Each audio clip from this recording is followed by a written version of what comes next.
In 2010, my brother, Michael Duncan, also known as Slim, passed away. He left behind his daughter, my niece, Lexi Duncan. She was 10 at the time.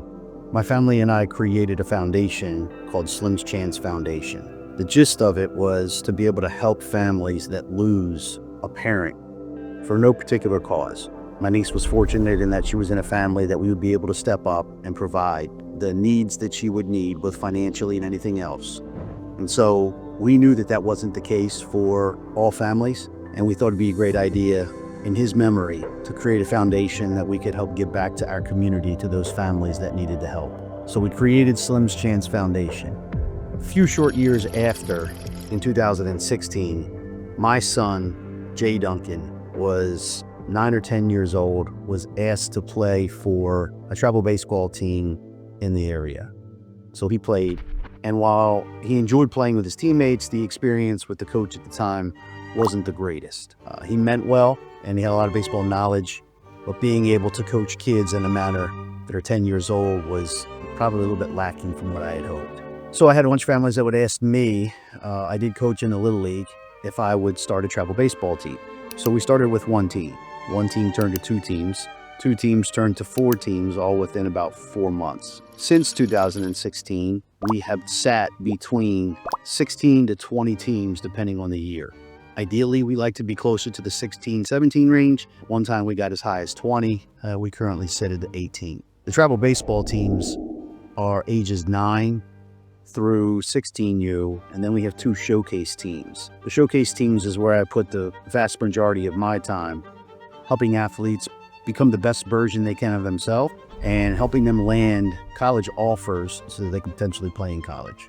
One of the wonderful statistics in our short years, so we started our first graduating class in 2022, which was our 2023 class. And since then, we just recently announced our 2026 grad class celebration, where currently 11 of our 12 graduates, soon-to-be graduates, are committed to playing college. We have one more player, and I presume we will wind up having 12 out of 12. Since 2022, 92% of our showcase players have landed on college rosters, which is an incredible stat. 7% of high school athletes go on to play their college sport in college, and 92% of our athletes go on to play. Very, very proud of that. We are surrounded by some amazing coaches from our 9U level all the way up to the showcase. We put a lot of time and energy into it, and it is something that I know my wife and I, we had our celebration this past Thursday night. It touches home with us very deeply to see these players go on playing college and the amount of time that her and I put into the travel baseball organization and these players. So 2018, this newly formed, only a couple of years old travel baseball organization, we used a couple local indoor facilities to train during the winter months. In 2018, we had an opportunity to take over a facility, a very large facility. And so we decided that we would take a chance, and we did that. And we opened Slim's Sports Complex, again, in honor of my brother. Slim's Sports Complex is about a little over 15,000 square feet. We've got a turf area that's about 8,300 square feet. We have 6 hitting tunnels, and then we have a workout area. It's probably about 16 feet by 92 feet. We've got squat racks, med balls, dumbbells, plyos, bands, just about anything you can do in there. We run 30-yard times. So it's a very large facility. A lot of our athletes train in there, other athletes even other than our organization. So our travel ball teams, specifically in the months of January, February, and March, we have our winter workouts. So the facility is extremely busy.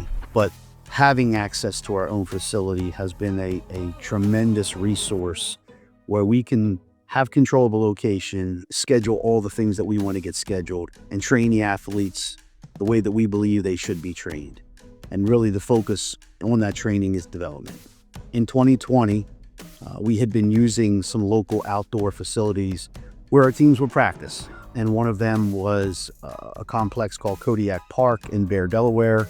And Bear Babe Ruth at the time was pretty much the only facility there. They got themselves in a little bit of financial trouble, and my wife and I stepped in.